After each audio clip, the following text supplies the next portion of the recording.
Hello दोस्तों, in news programme में आपका स्वागत है और मैं हूं हिमांशु। रूस यूक्रेन संघर्ष पर लगातार हम नए नए टॉपिक्स लेकर के आ रहे हैं। ऐसे ही आज का जो टॉपिक है उसमें हम डिस्कस करेंगे कि रूस और यूक्रेन के संघर्ष के दौरान वैश्विक अर्थव्यवस्था पर किस तरह के प्रभाव देखने को मिलेंगे। तो चूंकि भारत भी वैश्विक अर्थव्यवस्था का एक हिस्सा है, इसमें भारत पर उसका क्या प्रभाव होगा। तो वैश्विक महामारी जो कोरोना अभी निकली या फिर चल रही है, उसके द्वारा जो विश्व की अर्थव्यवस्था पर प्रभाव पड़ा था और प्रभाव के बाद अर्थव्यवस्था रिकवरी की ओर थी, लेकिन इस दौरान इस तरह के संघर्ष ने किस तरह से जो वैश्विक आर्थिक प्रवृत्तियां हैं उनको प्रभावित किया है, इस पर हम आज बात करेंगे। टॉपिक है भारतीय अर्थव्यवस्था पर रूस यूक्रेन संघर्ष का असर, साथ ही वैश्विक अर्थव्यवस्था को समझते हुए हम इस पर बात करेंगे। तो न्यूज़ की अभी हम बात करेंगे। न्यूज़ क्या आई है, युद्ध का आर्थिक असर किस तरह से देखने को मिल रहा है। खासकर रूस और यूक्रेन जो दो देश हैं, वैश्विक स्थिति इनकी आर्थिक स्तर पर क्या है, किस तरह के निर्यात करते हैं, किस तरह के आयात करते हैं, वैश्विक व्यापार में कैसी हिस्सेदारी है, इसको समझते हुए ही आगे बढ़ेंगे ताकि हम इसके प्रभावों को भी जान सकें। तो भारतीय अर्थव्यवस्था पर कैसे प्रभाव होंगे, भारत को क्या करना चाहिए और एक निष्कर्ष देखेंगे। एक सवाल लिखने का अभ्यास करेंगे मेंस के स्तर पर, और यदि प्रीलिम्स में भी कोई सवाल बने मैप बेस्ड तो उस पर भी कुछ जानकारी ले लेंगे। जीएस पेपर 2 और 3 से यह संबंधित है। अंतर्राष्ट्रीय संबंध खंड और भारतीय अर्थव्यवस्था, इन दोनों से जोड़ करके देखेंगे।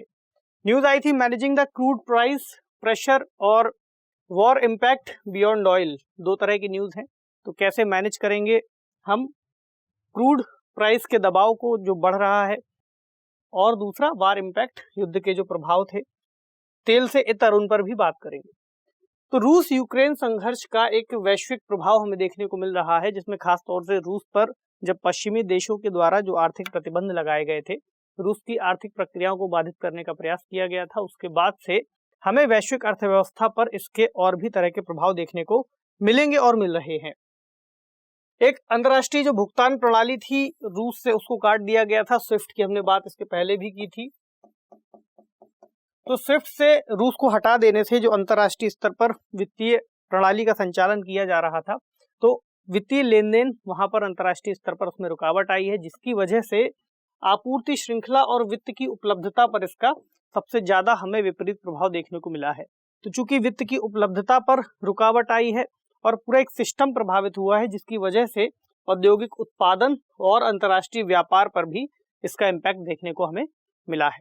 तो रूस और यूक्रेन जो दो देशों की हम बात कर रहे हैं, आर्थिक असर हम तभी और बेहतर समझ पाएंगे जब हम इन दोनों देशों के जो व्यापार स्थिति है उसको एक बार समझ पाएं। तो रूस को अगर हम देखें तो रूस दुनिया का तीसरा सबसे बड़ा तेल उत्पादक माना जाता है।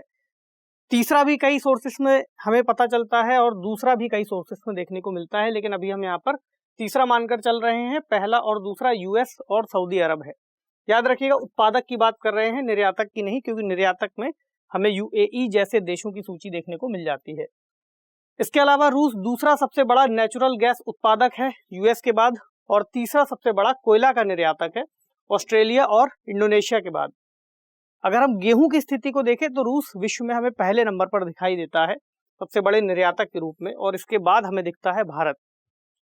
और पोटाश जो एमओपी है उसका उर्वरक यानी पोटाश उर्वरक का भी यह दूसरा सबसे बड़ा निर्यातक है। तो उर्वरक के मामले में भी भारत की यहाँ पर निर्भरता बहुत ज्यादा है, खासकर एमओपी को लेकर के रूस जैसे देशों पर, क्योंकि भारत को जितनी भी इसकी आवश्यकता है लगभग वह आयात ही करता है इस पूरे का।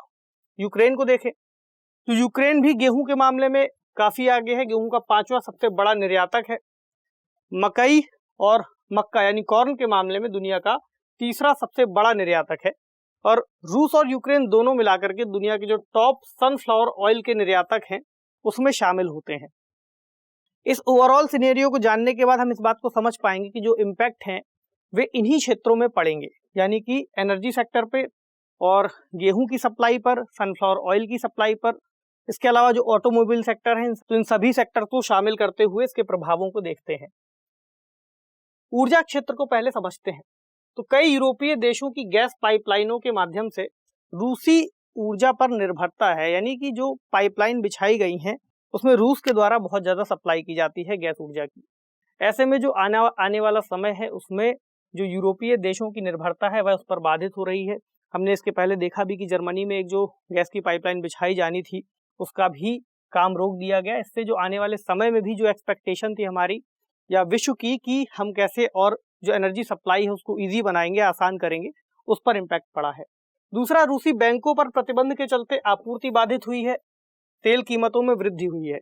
यानी जब प्रतिबंध लगाए गए तो जो भी क्षेत्र थे उस पर इसका प्रभाव पड़ा। इसके अलावा काला सागर के पास से, ब्लैक सी के पास से जो रूट्स हैं, ट्रेड रूट्स, तो ट्रेड रूट्स और बंदरगाहों को बाधित करने की वजह से वहां पर जो शिपिंग की जो कीमतें थी उनमें भी वृद्धि देखने को मिली है, जिसकी वजह से ओवरऑल जो ऑयल है उसके प्राइसेस बढ़े हैं। ब्रेंट क्रूड 110 से 115 डॉलर प्रति बैरल के हिसाब से इसकी कीमतें देखने को मिली है। अभी हम चार्ट में और भी इनको समझेंगे। इसके अलावा परिवहन पर इसका प्रभाव हमें कहाँ देखने को मिला? समुद्री नौवहन पर और रेलवे के यातायात पर। मतलब जो एक यूरोपियन एरिया पूरा मौजूद है जहां पर रेलवे ट्रैक बिछे हुए हैं कई यूरोपीय देशों के बीच में, वहां पर भी आवाजाही बाधित हुई है, जिसकी वजह से जो माल भाड़े हैं उस पर इसका प्रभाव पड़ा है। इसके अलावा आपूर्ति श्रृंखला की वजह से कारखाने, बंदरगाह और फ्रेट यार्ड बाधित हुए हैं। खाने योग्य तेल, फूड सप्लाई, बढ़ती कीमतें और ऑटो सेक्टर, यानी कि ऑटो सेक्टर भी इससे बहुत ज्यादा प्रभावित हुआ है। कई सारे ऐसे सेगमेंट थे जो रूसी कंपनियों से संबंधित थे। अगर हम जर्मनी की वोक्सवैगन की बात करें तो कई सारे ऐसे प्लांट जो वहां पर बंद हुए हैं, उसका ओवरऑल जो आपूर्ति है उस पर इम्पैक्ट इसका पड़ा है। इसके अलावा अगर हम इस चार्ट को देखें, इसमें प्राइस के बारे में, कीमतों के बारे में कुछ एक आइडिया दिया है। जैसे ब्रेंट क्रूड जो ऑयल है, अगर एक महीने पहले उसकी कीमत देखें तो 89.47 डॉलर पर बैरल थी, जो कि 2 मार्च को 112.93 तक आ गई। और साल भर पहले का आंकड़ा बताता है कि 62 यानी 62.70 इसकी कीमत थी। कोयले पर देखें तो पिछले साल के मुकाबले 220.10 डॉलर प्रति टन और अब हो गया है 440। इस तरह अलग अलग एरियाज को अलग अलग दिखाया गया है। गेहूं की अगर हम कीमत देखें तो गेहूं की कीमत सेंट में दी हुई है, जैसे कि 755 सेंट दिया हुआ था और अब यही जो है आगे बढ़ करके 1058.50 तक आ गया है। क्रूड पाम ऑयल की कीमतें भी देख सकते हैं, शुगर की, यूरिया की, एमओपी की, तो इनमें भी वृद्धि ही दिखाई दे रही है। केवल यहाँ कॉटन के प्राइस में पिछले महीने की तुलना में कुछ गिरावट सी दिखी है, ठीक है, बाकी चीजों में वृद्धि हो रही है। तो हमने जिस ट्रेड रूट की बाधित होने की बात की थी, एक बार उसको मैप में लोकेट कर ले, अगर उससे कोई सवाल बने तो हम उसका उत्तर दे सके। ये एरिया यूक्रेन का है और ये रूस का एरिया है। यहाँ पर एजोब सागर मौजूद है और यहाँ पर ब्लैक सी मौजूद है। तो यहाँ से लगभग ट्रेड रूट होकर के जाते हैं इनके, तो यहाँ से बाधित हुआ है। यहाँ पर जो इस्तांबुल वाला एरिया आप देख रहे हैं, यहाँ पर बॉस्फोरस जल संधि है, यहाँ पर सी ऑफ मरमरा है यानी मरमरा सागर, और यहाँ पर आता है एक और स्ट्रेट, डार्डेनल्स स्ट्रेट, उसके बाद आती है एजियन सागर और आगे निकल जाते हैं भूमध्य सागर की ओर।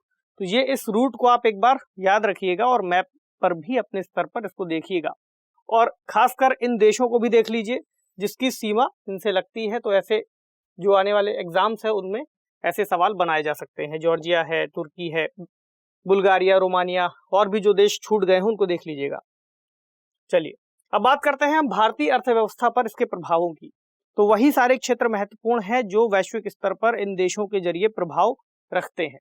तो तेल की कीमतों का भारतीय अर्थव्यवस्था पर हमें दबाव देखने को मिलेगा, मिल ही रहा है। ऐसा कहा गया था कि जो ब्रेंट ऑयल की कीमतें अब जो बढ़ी हैं 113 डॉलर के आसपास, तो वे 2014 के बाद से अभी तक के हाईएस्ट स्तर पर मानी गई हैं।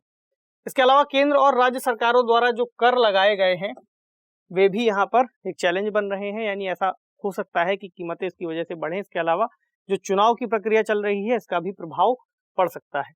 तो केंद्र सरकार पेट्रोल पर 32.9 रुपए प्रति लीटर के हिसाब से उत्पाद शुल्क लगाती है और डीजल पर 31.8 रुपए प्रति लीटर के हिसाब से लगाती है।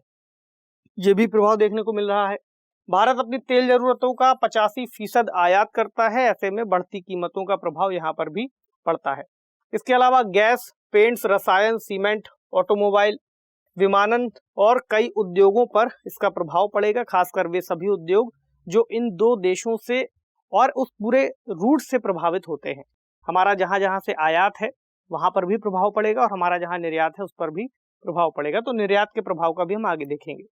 इसके अलावा प्लास्टिक, रेजिन और एपॉक्सी एडहेसिव, उर्वरक, पर्सनल केयर के सामान और अन्य सामानों पर बढ़ती कीमतों का दबाव भी देखने को मिलेगा, क्योंकि आपूर्ति श्रृंखला जब बाधित होगी तो इससे उत्पादन पर प्रभाव पड़ेगा। डिमांड बढ़ी हुई रहेगी लेकिन सप्लाई नहीं हो पाएगी तो कीमतें जाहिर सी बात है बढ़ेंगी। अब बात करें गेहूं पर, चूंकि गेहूं का रूस और बेलारूस एक बड़े निर्यातकों में आते हैं, तो जब वहां से गेहूं की सप्लाई बाधित होगी तो उसका भारत पर क्या प्रभाव पड़ेगा ये समझते हैं। तो वैश्विक कीमतों में वृद्धि से भारतीय गेहूं के निर्यात पर प्रभाव पड़ा है। खास तौर से बढ़ती डिमांड की वजह से जो प्रतिस्पर्धा बढ़ी है उससे भारत का जो गेहूं है वो वह बहुत ज्यादा निर्यात के लिए भेजा जा रहा है। इसके भी कई तरह के इम्पैक्ट होंगे। जैसे अगर हम देखें उदाहरण के लिए तो गुजरात, राजस्थान और उत्तर प्रदेश के गेहूं यहाँ पे जो भेजा गया बंदरगाह के लिए, तो वहां पर 2400 से 2450 रुपए प्रति क्विंटल के हिसाब से भेजा गया। लगभग 15 दिन पहले ये कीमत थी 2100 रुपए प्रति क्विंटल और जो एमएसपी दिया जा रहा था वह था 2015 रुपए लगभग प्रति क्विंटल के हिसाब से। तो दिख रहा है कि जो निर्यातक हैं उनमें होड़ सी मचेगी सप्लाई बाहर करने के लिए या फिर निर्यात करने के लिए, जो भी उत्पादक है उनके बीच में। तो इससे क्या होगा, सरकारी खरीद में गिरावट देखने को मिलेगी और जो फूड कॉर्पोरेशन ऑफ इंडिया है इसका स्टॉक रखता है उसमें भी कमी आएगी, क्योंकि वो जो सारा गेहूं है उत्पादकों द्वारा सरकार को या फिर एफसीआई को बेचने में वहां पर इतनी उत्सुकता नहीं दिखाई जाएगी, इतना उत्साह नहीं दिखेगा और सारा जो सामान है वह विदेशों की ओर यानी खासतौर से निर्यात करने के लिए भेजा जाएगा।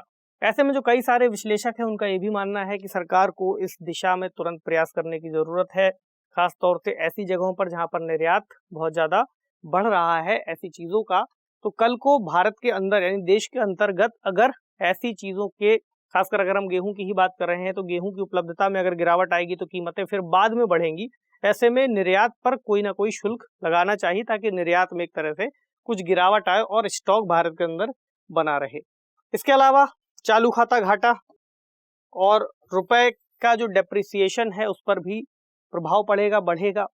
निवेश पर इसका इम्पैक्ट देखने को मिलेगा, निवेश में गिरावट आएगी। दूसरा एक जो पॉजिटिव पॉइंट दिखाई दे रहा है वो यही दिखाई दे रहा है कि चूंकि जो एनर्जी की हम बात कर रहे हैं वो फॉसिल फ्यूल से कहीं ना कहीं रिलेटेड है और गैर नवीकरणीय सोर्सेज से संबंधित है। ऐसे में संकट से स्वच्छ ऊर्जा बाजार को लाभ हो सकता है, यानी जब भी कभी ऐसा संकट आता है, तेल की कीमतें बढ़ती हैं, तो हमेशा जो पॉलिसी मेकर्स हैं उनका दिमाग जो जाता है रिन्यूएबल एनर्जी और रिन्यूएबल सोर्सेस को बढ़ाने की तरफ ही जाता है। सरकार का भी रुझान इसी ओर है। ऐसे में हम नवीकरणीय ऊर्जा के स्रोतों को बढ़ता हुआ देखेंगे और इस पर इसका एक सकारात्मक प्रभाव पड़ सकता है, यानी कि इनके सोर्सेस में वृद्धि करने की जो मांग है उसमें और तेजी आएगी। अब सवाल है कि ऐसी स्थितियों में क्या किया जा सकता है, यानी भारत को क्या करना चाहिए। पहला तो यही कि जिन जिन चीजों में, जैसे अभी हमने एक उदाहरण के रूप में समझा, जहां जहां हमें ऐसा लग सकता है कि कल को देश के अंतर्गत स्टॉक रखने में दिक्कत होगी या स्टॉक नहीं अवेलेबल रहेगा, तो पॉलिसी से रिलेटेड जो चेंजेस हैं वो करके हम कुछ यहाँ पर सुधार कर सकते हैं, यानी कि ऐसे टैक्सेस वगैरह लगा सकते हैं जिससे निर्यात में कुछ गिरावट आए। हालांकि निर्यात किया जा रहा है, इससे जो उत्पादक है उनको लाभ होगा। इसके अलावा कर की दरें जो पेट्रोल डीजल पर लग रही है उस पर भी कुछ कमी की जा सकती है। बैलेंस ऑफ पेमेंट की बात आती है, बैलेंस ऑफ पेमेंट में स्थिरता लाने के लिए निर्यात बढ़ाने के प्रयासों की भी बात की गई है।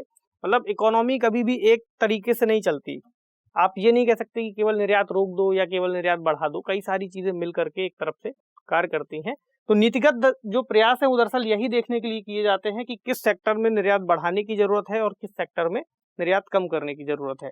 तो इसी तरह से यहाँ पर इस प्रयास की बात कही गई है।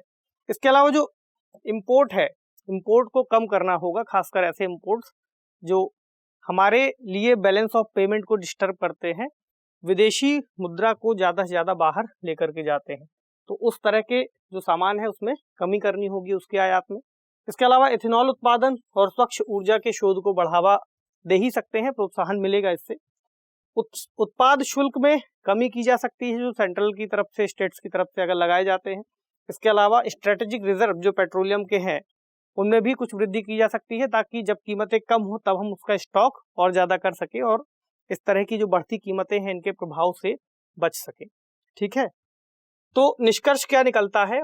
पहला तो यही कि वैश्विक स्तर पर जो तनाव है उसको कम करने का प्रयास किया जाए तो इन सभी परिस्थितियों से हमें बचाव मिलेगा, क्योंकि कोरोना महामारी के बाद से जब विश्व की अर्थव्यवस्थाएं उबरने का प्रयास कर रही हैं, ऐसे समय में ऐसी परिस्थितियां वापस से देशों को नकारात्मकता की ओर और विकास से बाधित होने की ओर लेकर के जाती है।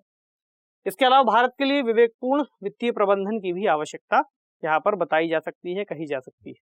ठीक है, सवाल क्या बनेगा इस टॉपिक से? सवाल है, कोरोना महामारी के बाद रूस यूक्रेन विवाद वैश्विक अर्थव्यवस्था के विकास में बाधा बन रहा है। भारतीय अर्थव्यवस्था के आलोक में उपरोक्त कथन का मूल्यांकन कीजिए। 250 शब्दों में इसको आपको लिखना है। तो पूछा गया है कि कोरोना महामारी के बाद जो रूस यूक्रेन विवाद है वो वैश्विक अर्थव्यवस्था के विकास में बाधा बन रहा है। कैसे? हमने कई सारे एग्जाम्पल्स की बात की, यानी उन सभी क्षेत्रों में जहां पर इन दोनों देशों का प्रभाव है, वे सभी रूट्स जहां से ट्रेड होता है, उसकी वजह से वैश्विक जो व्यापार है उसमें इसका प्रभाव पड़ रहा है। तो भारतीय अर्थव्यवस्था पर जो इसके प्रभाव है उसको बताते हुए इसका उत्तर आपको लिखना है। तो आज के सेशन को यहीं समाप्त करते हैं। आपसे मिलेंगे अगले सेशन में किसी अन्य महत्वपूर्ण विषय के साथ। तब तक पढ़ते रहिए, ख्याल रखिए, शुक्रिया।